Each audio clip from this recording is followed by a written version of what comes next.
Chers téléspectateurs, branchez vos oreilles si vous êtes intéressés. Bienvenue dans votre toute nouvelle émission, tout en couleur, débat coup de poing, interview d'artistes, présentation de personnalités artistiques, théoriques, philosophiques. Je vais recevoir pour cette première émission Gilles Sage.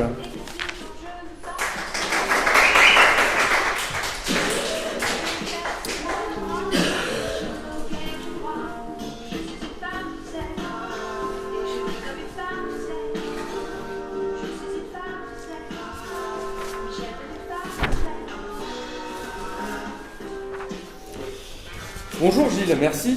Bonjour, merci à vous. On vous surnomme l'artiste aux plaques de gravure ready-made. Vous critiquez la société de la vitesse. Vos plaques font du contre-courant. Qu'est-ce que vous pouvez nous dire au sujet de ce travail ? Je grave des plaques de linogravure à partir de photos, effectivement, des photos que je rebelle qui pourraient être vues sur Instagram.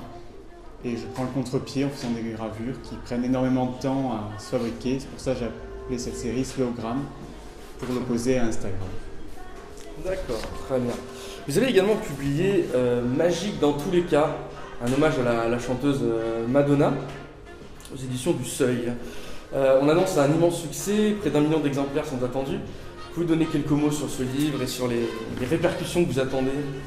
Oui, il s'agit d'un entretien que j'ai eu avec Madonna. On s'est regroupé plusieurs fois avec son équipe et elle-même pour une interview assez longue qui serait l'équivalent de l'Hitchbook, le livre par François Truffaut avec Hitchcock, le fameux entretien. D'accord.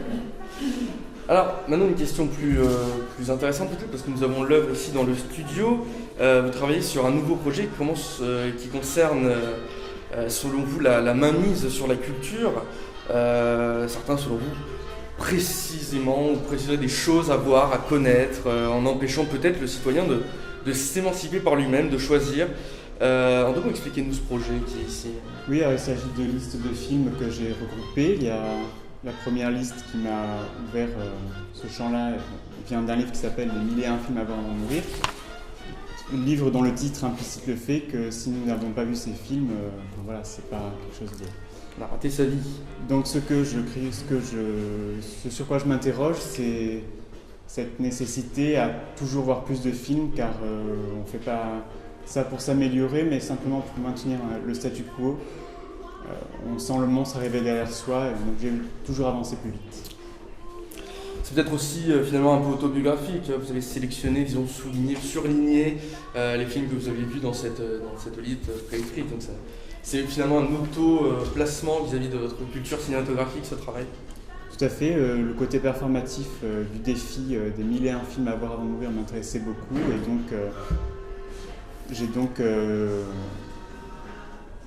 souligné les films effectivement que j'avais vus. Excellent.